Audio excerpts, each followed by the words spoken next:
Ongi etorri guztioi Bio Katal honetara, programa honetara Durangaldeko Telebistan DOTV-en gaurko gonbidatua Zaldibarko alkatea izango dugu. Endei itzazpitarte, neritzen moduz, zelan zauz? Ondo, bai. Dana ondo? Dana ondo. Bai? Behira zedokadan hemen eskuartean, Sei pintxo euskat. Zaldibarko txintxoriaketan 6 pintxo. Ikusi izan duzuz? Bai, ikusi dut atzo aukenaren aukera ikusteko 6 pintxoek eta egiz ezan 6 pintxo eta danak jateko gogoe emoten dago, bai. Claro, a ber, nik galetu aldut zute favoritoren bat, baina zuk zaldaztez, bueno, danak edo, imaginatzen dut ez, edo zer, edo favoritoren bat badeuko zu. Ondino ez dakit egiz ezan dana probatzeko gogu edekot, eta bueno, probau da gero esango dozen da favoritue. Biztara egiz ezan danak deitzen dabe eta danak emoten dabe jateko gogu, A ber, hemen dauzkat, eta bideo bat daukagu prest baita ere, ikusi alizateko ze pintxo hau zen, bideo horretan, nik batzuk irakurri aldo da, hemen dauzkat. Bueno, parte hartzen da bien tabernak dira Karobi taberna, Sorgin, Ostargi Berria, Casa del Pueblo, Talka eta Kastet. Hor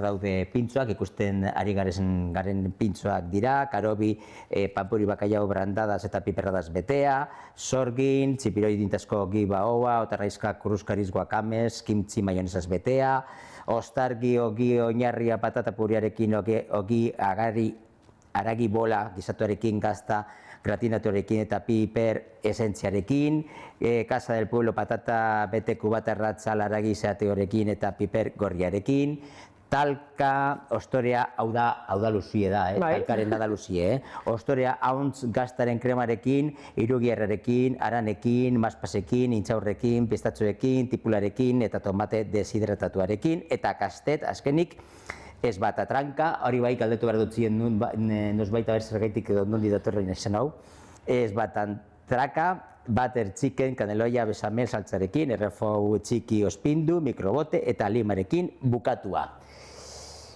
Bueno, hor dauz danak, Bai.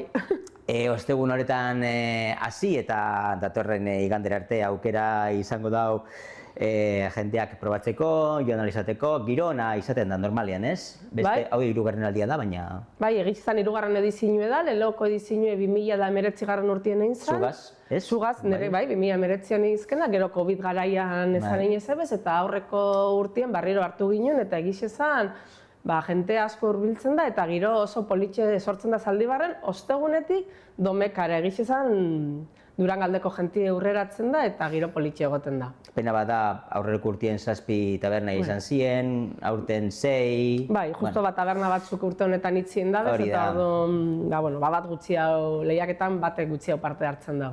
Bueno, eta zu normalean egun bat deko zuelan joateko edo... Bai, nik barikuen lagunekin gorde dut, ja juteko taberna guztixen da, pintxo danak daztatzeko. Eta zuek kinilaren bat egiten duzue jakiteko nori irabazlea izan daiteken edo... Ez, gero probau da gero berbaiten dugu azkenengo tragoen zein irabazi daben guretzako. Bueno, datorren hastia jakingo dugu beraz nork irabaziko daben. Aurreneko bietan, okeres banago, Kastet izan da. Ez, 2019an Sorginek irabazi ban. Baina Kastetek bebai zuzen lortu eban. Bai, golbegantzariren bat bai, egia da. Bai, herri epaimaia erena, uste dut, ez? Bai, eta aurreko urtean Kastetek. Kastetek, biak. Bueno, aurte, haber... Bai, eta aprobetxau nahi dut, Zaldibarko tabernari eta ostalari danei, eskerrak emoteko, udalak jango dotekin batera antolatzen da ben ekimen honetan parte hartzie. Giru egoten da, baina bada egixe, ostalari zentzako lankarga handixe da, azte oso edabiz hauren pintxue prestatzen, aurre izkuzpena azkenengo urtietan, 600.000 pintxo inguru salduko diezelako taberna bakotxak. Orduan, eskerrak emotie gaitxi, lehiaketa honetan parte hartzie gaitxi. Hori da. Ze egoeran dugu, bai ostelaritza eta bai komertzioa Zaldibarren? Egiz ezan bajatzen, tabernak aurten 2 taberna itzi diez, dendak eta bakoitzien urtetik urtera bajatzen doie, eta apur bat gaia kezkagarria da. Egiz ezan, 2025ko aurrekontuetan diru laguntza lerro bat zabaldu dugu, Zaldibarren komertzixuek zabaldu edo titulartasun aldaketa bat emoten dien komertzixuei diru laguntzak emoteko emoteko. Oin arautegi ordenantza bat eingo dugu, oinarriak adostuko doguz, eta gure asmoa da Zaldibarren denda bat zabaltzen edo komertzioa zabaltzen daben pertsonari laguntzak emotea ikusten duguleko beharra dauela eta ez badugu erabakiak hartzen, gure herrian komertzio eta ostalaritza bari geratuko garela etorkizun baten. Eta hori ez da gure nahia, orduan horretarako baliabideak ipintzen hasi garaia. Kezkatzen zaitu, egoera, momentu honetan? Bai, kezkagarria da. Bai, tendentzia beruz doielako eta izten diezen komertz denda asko eta ez direlako barriro zabaltzen. Eta bonuen kanpaina jartzen denean, erantzuna hon izaten da? Bai, bonuen kanpaina erantzuna oso nahi izaten da, egiz esan bonuek 2 egunetan agortu egiten dira. 2 egunetan agortu egiten dira? Bai, 700 bono ataratzen dauzu dalako gabonetako kanpainan eta 2 egunetan agortu egiten dira. Eta hor bada dendariak eta esaten dozkuen movimentu egoten dala. Baina gero, urtarria otsaien, bajatu egiten dala demanda. Zenbat alditan egiten da bonoak, bakarrik? Bai. Eta birritan eitzeko asmo edoko zu? Printzipioz batekin mantenduko dugu, da aztertuko dugu etorkizunera begire, beharra, egongo da, baina, udal baliabideek, aurrekontuetatik zelan txertatu aldogun. Egia esan bai, ointxe sortu dabe Zaldibarko komertzio da ostalariak elkarte barri bat, dendak bairekin laguntzarekin dabiz lanien, eta horrek bai, haurentzako, beste erronka batzuk ipini dabez, ekintza, ekimen desberdinek egiten dabez, apur bat haurek bizibilidadia aukitzeko. Badirudi tendentzia hori, niri ez dela bakarrik Zaldibarren leku guztietan dela. Lehen komentatzen egon gara, Bilboko datuak eta agertu diesela, eta baita Berna, zein komertzu txikien jarraipena gero eta gutxiago diesela dira. Azkenengo urte hauetan, berazko joera izan da biela leku guztietan. Bai, tendentzia dana da, Bilbo igual diferentia da, baina herri txiki hauetan da gehiago kostatzen da, eta azkenean jente gutxi hau bizi garen nien, zaila hau da. Bonu eta ze gabiltzala hitz egiten, azte honetan Durangok zikobonua jarri dauz salgai, eta Zaldibarrek gauza bera egin eban pasaban urtien, eta galdetu nahi dut eta berzelako harrera izan eban? Bai, harrera hona aukiban, egiz ezan zikobonoa jartzeko proposamena 2024ko aurrekontu partartzaietan urten zan, herritarre bozkatu ben eta proposamen hori urten zan, orduan egon gara urtean zehar oinarria prestatzen da sortu doguz. Egia zan, harrera hona aukin dau, eta eskaera desberdineko aukin doguz, eta ondino epea da urtarriaren 31 arte zikobonoen arreta psikologikoko laguntza jasotzeko. Ondino epe dau, eta ondino bonue dauz, eskuragarri? Guk ez dugu bonua, Durango bonuekin egiten da, guk diru laguntza lerroa emoten dugu. Guk azkenean, emoten dugunea urtea amaitzen danean, jundako 80% ordaintzen dotzegu.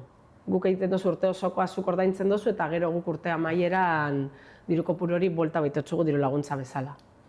Zaldibarrek eta Durango bonoen bitartez egiten da, baina gudeko guzen baliabideak eta bestera batera egin, da guk azkenen diru laguntza bitartez egin dugu. Baina oraindik esan aldo diru partida gure dauela eta eskatu aldabiela. Eta 2025 begire diru laguntza lerro hau ipini dugu aurrekontuetan, eta beraz 2025 urtien aukera egongo da arreta psikologikoko laguntzak eskatzeko. Berdina izango da? Bai. Diru kopuru berdina? Diru kopuru berdina izango da, igual apur bat aldatuko dugu oinarriak, epeen altetik, gure udala, Zaldibarko udala deko zen beste diru laguntzen lerro berdina jartzeko eta epe berdinetan eskatzeko. Orduan da urtarrilaren 31 arte, ez? Epea dago 2024koak aurkezteko. Datorren astera arte, datorren astea da barikue... Barikura arte dago epea aurkezteko hori da. Vale, perfecto. Komentatu izan duzu, 24ko proposamen bat izan zela? Bai. Aurrekontu partartzailetan. Horretaz, bai hitz egin nahi neban, 20.000 euro dekozu ez? Kasu honetan, otsailak 3 arte, okeres banago, ez? Bai, hori da, 2025ko aurrekontu partartzaileen dinamika ointza abiatu dugu. Hauke proposamenak egiteko aukera da urtarriaren 20tik otsailaren 3ra. 20.000 euroko diru kantitatea ipini dugu, eta beraz dauz 15 egun, herritarrek euren aportazioek eitzeko. Eta gero, otsailaren 25ean egingo da herri bileran, bozkatuko dira proposamen guztiak, eta hortik urtetzen diren proposamenak, udalak hartzen du konpromisue 2025 urtean egitea. Zure balorazioen, gustatzen jatzu ekimen hori? Bai, nire ustez niri gustatzea eta gehien bat herritarrek aukeratzen da biezelako ze proposamen egin. Eta azkenean guk udalak ez dau erabakitzen. Herritarrek erabakitzen da biezen proposamenak horrek egin egiten dugu. Eta hori da nire ustez azkenien herria da udala hurbiltzeko dinamika bat gehiago, ez? Azkenean herritarrek erabakitzeko eskubidea ukitzeko eta esan manik augurat eta udalak egin egiten dugu. Eta neritz 20.000 euro horiek nahiko ediez, edo...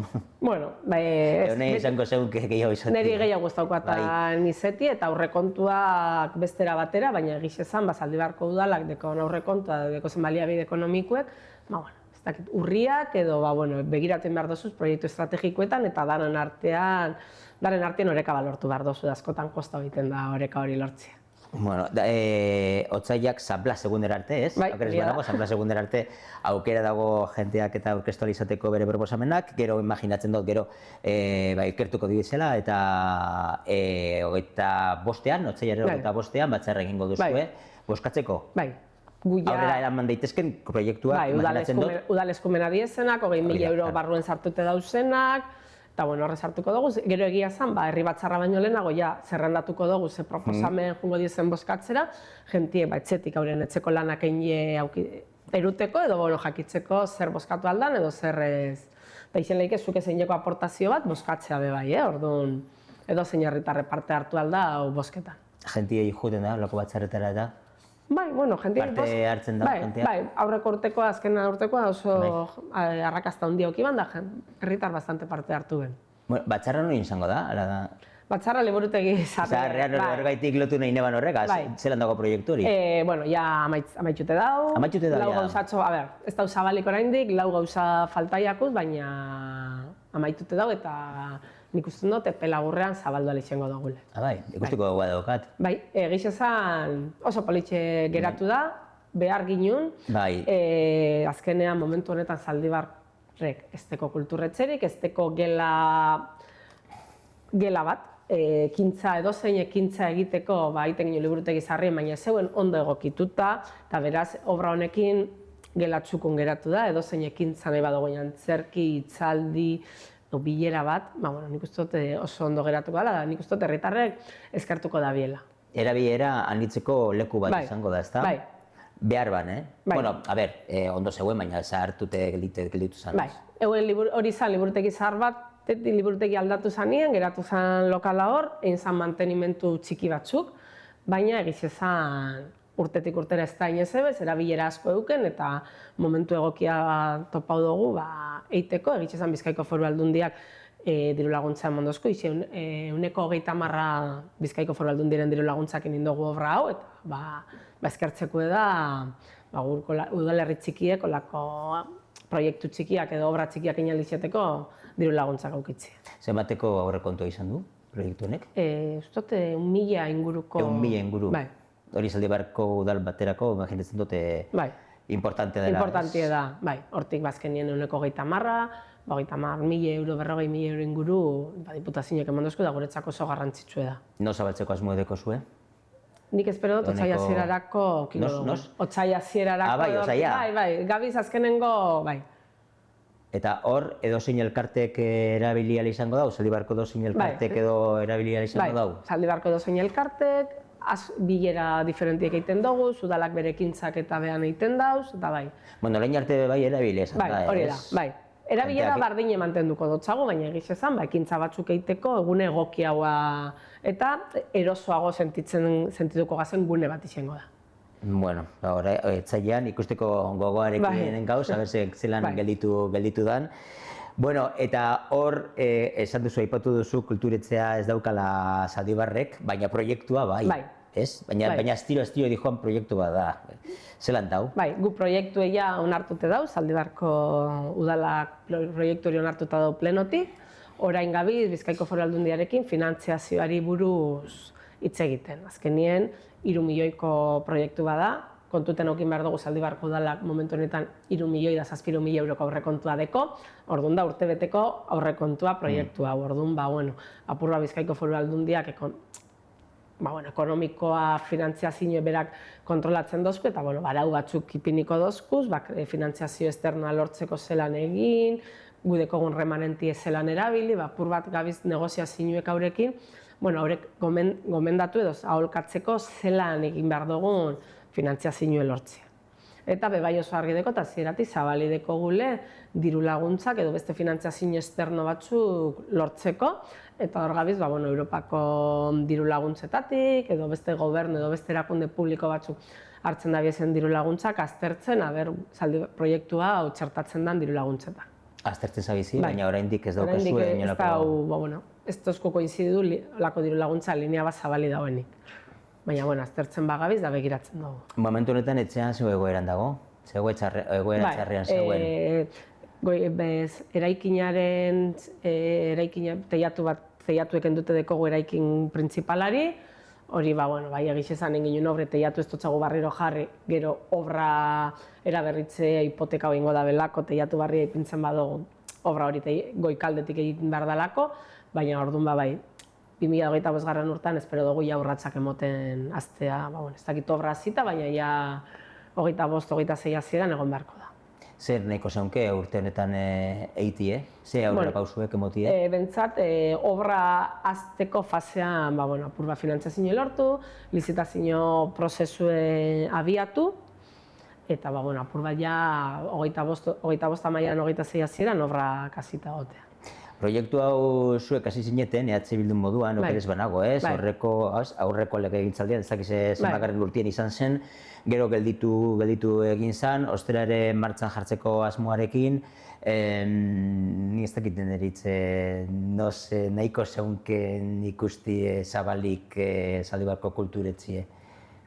Legegintzaldi honetan zail ikusten dut, baina nik bai espero dutena da atzera pausurik ez emotea. Legegintzaldi honetan, aunque ez aukin kulturretzea zabalik, bai egote atzera pausurik ez eman ezin dugune da. Nik egiten duten irakurketia da, Zaldibarko udalak, LSP deraikin desberdinan 1986 urtean erosi bazen, 88 doaintzan jaso ban, ordu nik egiten duten irakurketa da 2000 urtetik, eraikin udalarena da.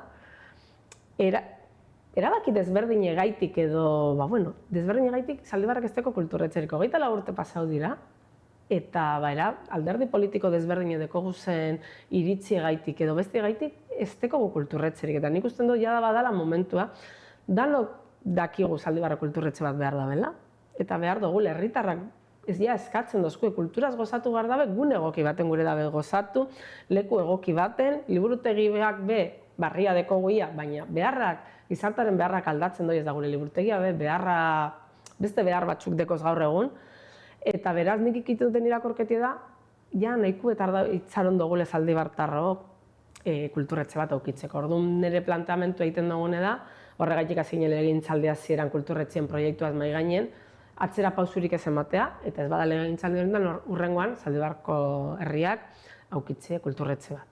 Behintzat posible baldin bada aurten obrak hastie, lizitatzie eta...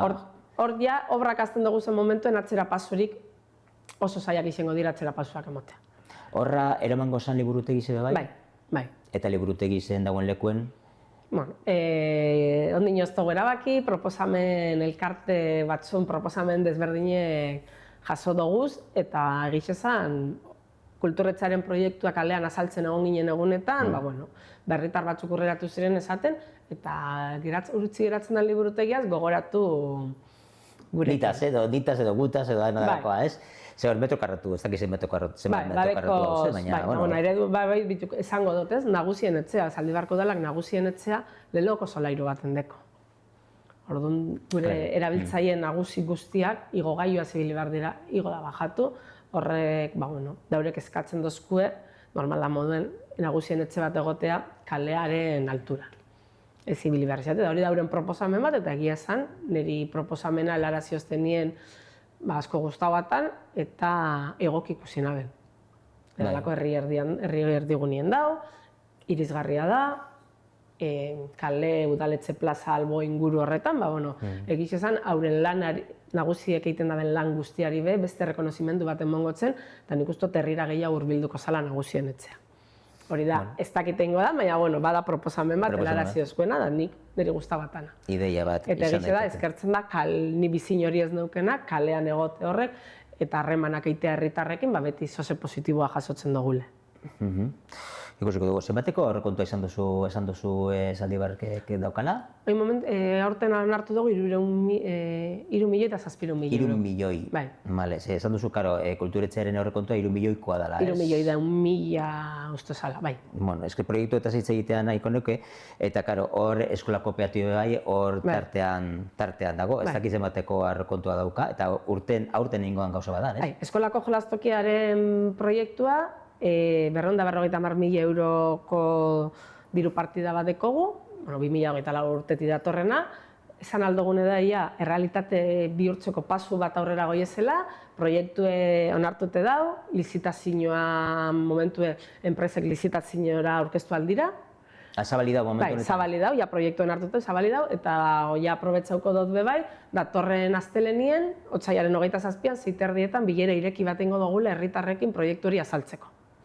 Beraz, egiz esan atzeratu da, administrazioek tramite guztiak proiektuei idaztien, eta atzerapen bat egon da hori onartzen dugu, eta nik uste, herritarrei be azalpen hori emon behar dugule, gure hasierako plantamentuen beste data batzu manejatzen genduzen, baina atzerapen bat egon da, baina ja esan aldugu 2025an egingo dela dirua badekogu, proiektu onartute dau, oin faltaiaku lizitazio da egiten, zenpresak ingo daben, baina pasuak emoten gabiz, eta datorren astelenean herritarrei azalduko dotzegu proiektuen nondin orakuek. Galdera bi, nun izango da bilera? Bilera izango da eskolako musikagelan. Musikagelan.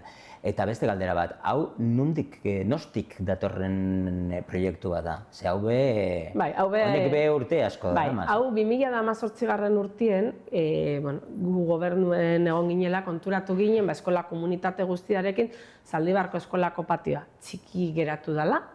Gaur egun, jolastoki ordu batzutan, ume batzu polikiroldean egiten dabe jolastokian. Orduan horre gure dago esan, ume batzuk 9 arratsaldeko 4 arte dauzela eremu estali baten. Estali edo kalien ez dauzela. Orduan hori ikusten ginen, eta gero bebai ikusten gendun Zaldibarko eskolako jolastokia, bazala zementoz betetako jolastoki bat, erdigunien euela futbola, horrek sortzen da bezen ikasleen arteko gatazka, talka guztiekin, zentroan gehien mutilak egoten direla eta neskak eskinetan, apur bat, eta horreri buelta emotea, hori eskola komunitatea bai irakasle, guraso, eta umeen partetik urtendako eskari bat zan. Alde batetik handitzea, eta bestetik gaur egun dekogune eraberritzea. Eta hain guk lehoko fasea abiatuko dugune da handitzea.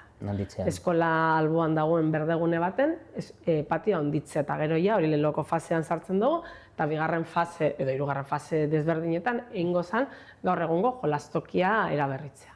Baina aurtengo errekontuetan, bigarren fasearen proiektu? Bigarren fase ez da, bigarren fasea, gure plantamentu da handitzen danean, aztea barriro begiratzen, ze behar deko zen beste irudi bat okingo dugu, eremu handitu da, eremu horrek nahi batzuk azetuko dauz, orduan barrukaldean zer planteatzen dugu. Beste prozesu parte hartzaile bat abiatuko gendun, eskola komunitate guztiarekin, aber ze behar okingo ginu zenuen bigarren fasera begire. Baina patiko lanak bai aurten egitean egozonke, ez? Lizitazioa abian da, otsaiaren 3 arte dago aukera aurkezteko aurrekontua. Aukera bai. Bueno, hori dela gutxi, ez dakit ze egunean zabaldu zen pasarela, Nazional 634ko gainean dijoan pasarela hori, eta parkalekuan duz izen zan, dela 2 aste, 3 aste? Ez, izen zan urtea maitxi baino lehen hau, abenduaren 19-20ko egun guzti horretan hasi zan. Bai, eta ez, ja zabaldu ginen, egiz esan pasarelia zabaldu da, eta parke. Eta ze moduz? Lehenengo egunak?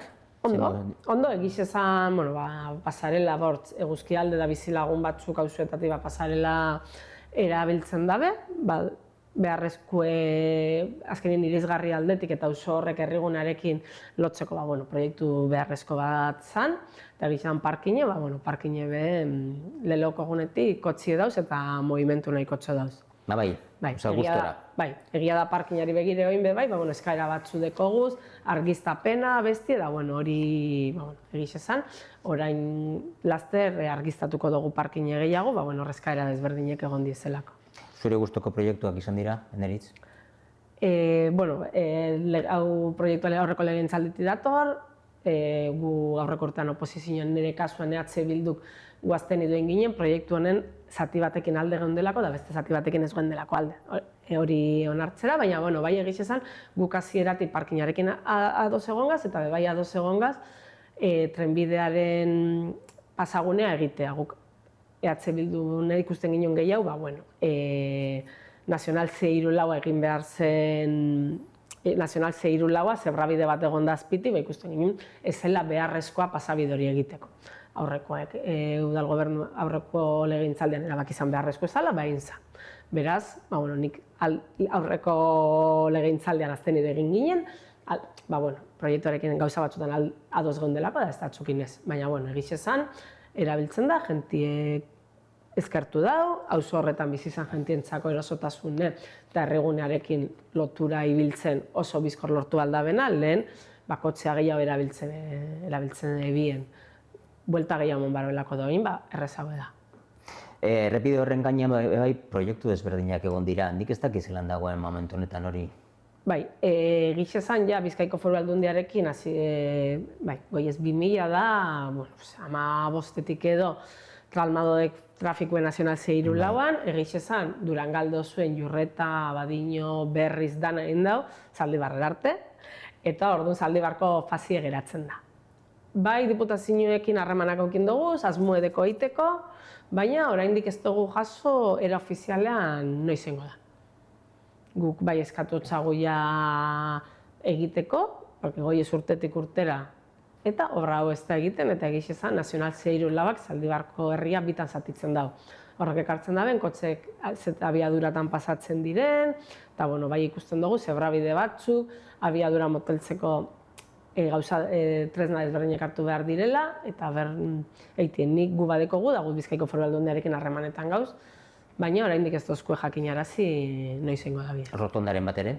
Bai, rotonda bat, Moi Estaldu Eierriko bidegurutze horretan rotonda bat joango da. Baina ez da, asmue da, baina ez deko zu erantzunik, ez? Ez deko erantzunik noiz egingo da. Bai eskue badekogu, proiektu idatzite deko Bizkaiko Foru Aldundiak, baina ez dozkue esaten oraindik ez dekogu konfirmazioa, 2025an asmu edo lanlerro bat bazala komentau zen, baina ez dekogu jakinarazpen ofizialik ondino. Impotentzia pizkatzu bat ez? Bai. Eneritzez? Bai, diezelako proiektuek, beste herri guztietan egon diez, da Zaldibarrera badakit proiektu danak ezin diezela herri guztietan batera. Baina, nik uste dut badala ordu ez Zaldibarrera. Eiteko eta apur bat herritarrak lasai hau pasala lixetie eta abiadura bajatzeko. Kotxe asko, pasaten diez egunero? Bai, kotxo da abiadura asko. Hartzen da, abiadura hartzen da. Bueno, ia hori bebai da, laster erantzune bat dekon. Bide batez, honi buruz bebai galdetu behar notzun, hor, kasuretan ez herrigunean, bai beste leku baten, Eibar Ermua eta Zaldibarren artean lotzeko bidegorri baten proiektua zegoelako, hor Zaldibar erdian zeuen, eta dirudienez pasadan daztean batzar batek bizen duten baita ere hori desblokeatzeko. Ez dakit zergaitik desblokeatu behar da, ze egoeran dago Zaldibar, Ermua, Eibar, hori aurrera dijoan proiektu badan dela ez?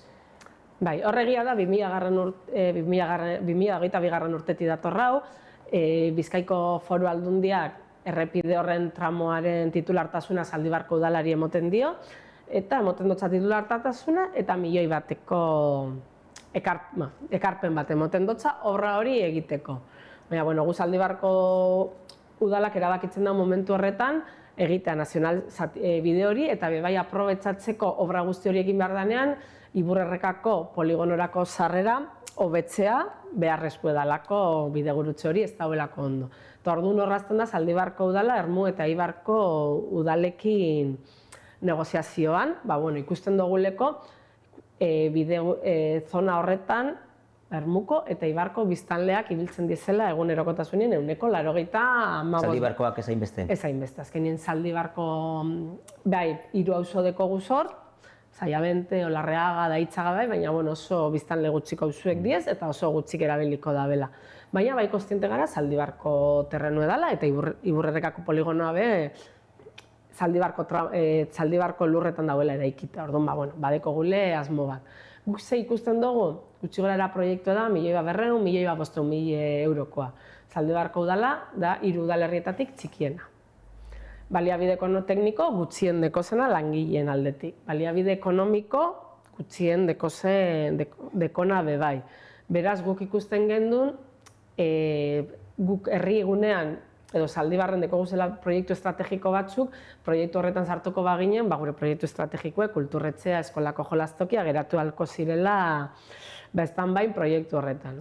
Egia esan, gu Bizkaiko Foru Aldundiarekin egongaz hitz egiten bebai, berak egiteko obra eta konbenio bat egiteko diputazioak, Zaldibarko udalak, Ermukak eta Ibarkoak, baina, printzipioz hori aukera ja baztertuta da, orduan 17ko bilera honetan, apur bat hitz egiten jarrigaz, eta egiz esan, ni bai ikusi dut, beste udaletzien partetik, Ermuda Ibarkoen, predispozizio bat, Zaldibarreri tramite administratiboak egiteko proiektu hori garatzeko, bidea zabalik itzi da biela. Oin arte, nik ez dutena ikusi.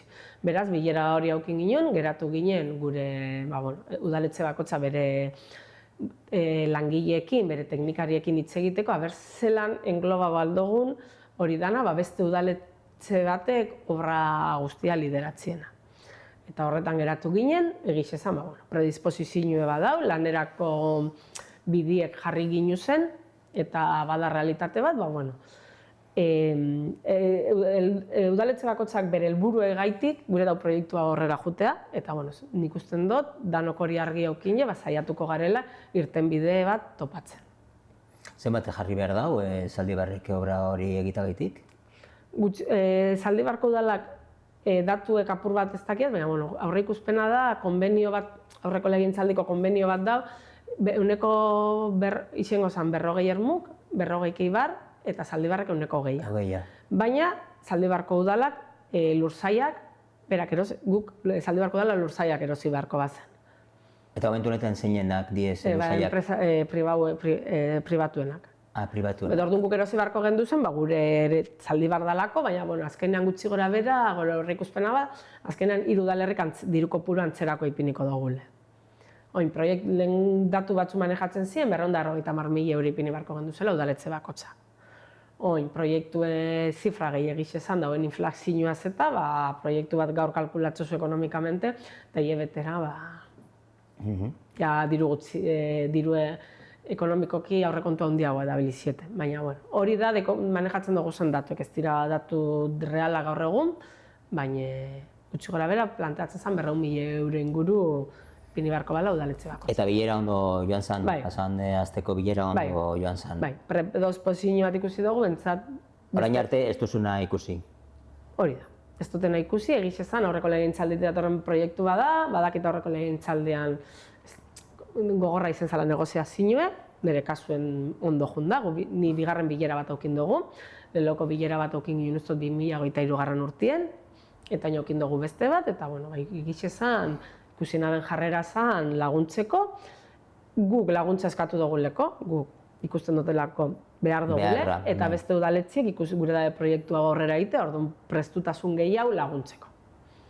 Beste bilera bateko zue aurreikusita edo printzipioz ez? Ez, baina nik aurreikuspena da, hilabete derdira, bigarren bilera bat ingo dugule bakotzak gure idazkari, aholkulari teknikoekin eta berzela lotu aldogun, ze konbenio tipo egiten dugun, baina nik aurreikuspena da, bai. Bale, asmoa esan dugun moduan dela bidegorri bat egitea, Eibar, Ermoa eta Zaldibarren artean.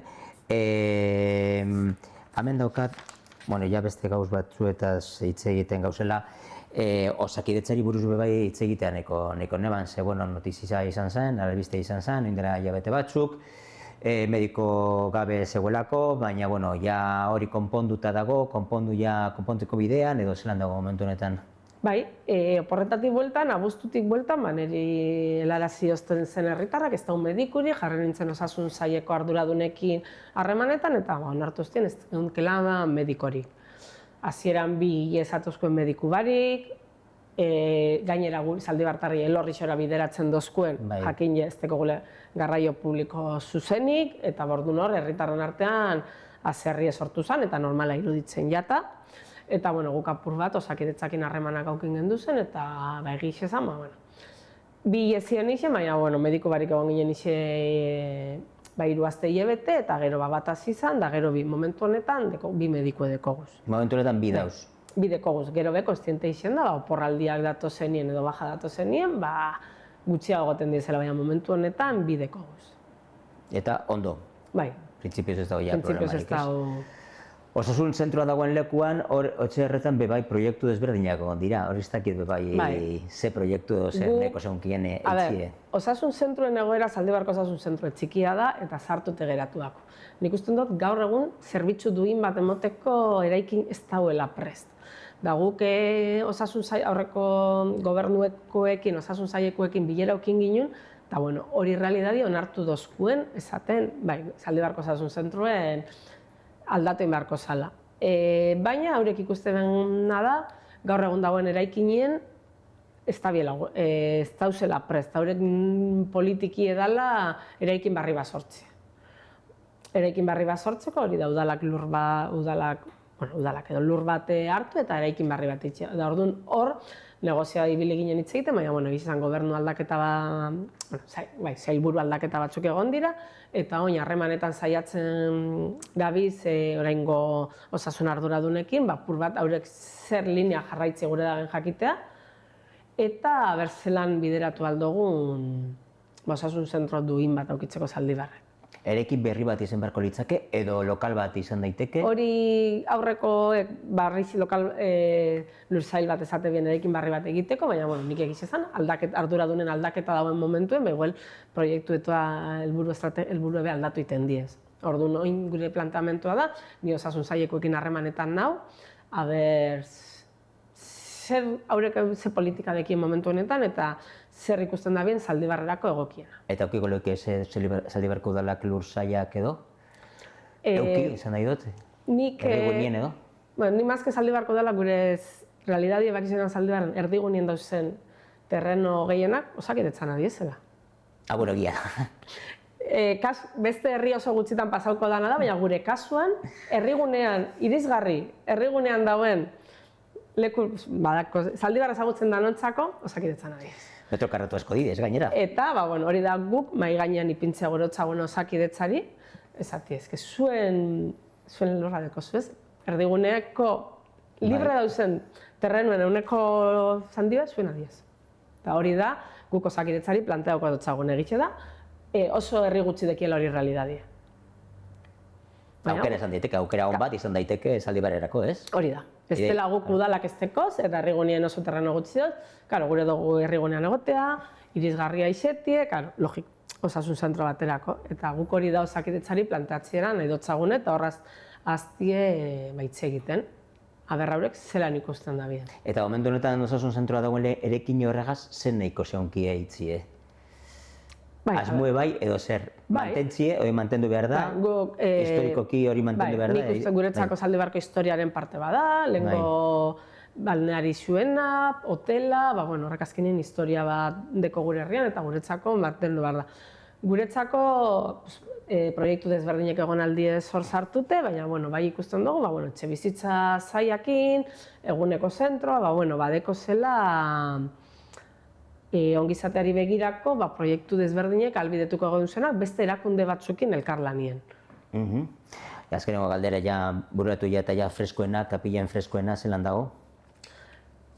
Freskoena, guk horra azkenien Bizkaiko Foru Aldundiarekin, ondare zailarekin jarri ginen harremanetan, hor gabiz berbetan, azkenien gure planteamentu da, eraikinaren jabetza Eusko Jaurlaritzana danez, Eusko Jaurlaritzari esatie, zaindu egin behar da bezala eta babestu egin behar da bielaz. Baina, egiz esan, kostatzen dabi, azkenen hor dauz fresko bat, gure ondari da, gure ondari zaindu da babestu egin behar dugu. Eta, Eusko Jaurlaritzan dako momentu honetan ez da lehentasun bat.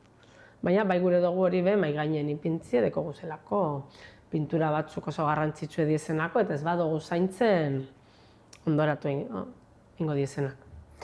Ba, ikusten duan dezen eritz gauza asko deko zuez, ate joka, baita ere, asmo asko eta erantzun askoren zain, ez? Bai, egia esan, erantzun askoren zain, baina, nik apur bat irakurketa bat eiterako, eskola jolastokiana, bentsat, pausu bat gehiago egon da, eta nik ikusten dut ja, eingo dogule. Kulturretziena be, Zaldibarko udalak, lehenoko aldizdeko proiektu bat kulturretziena onartute.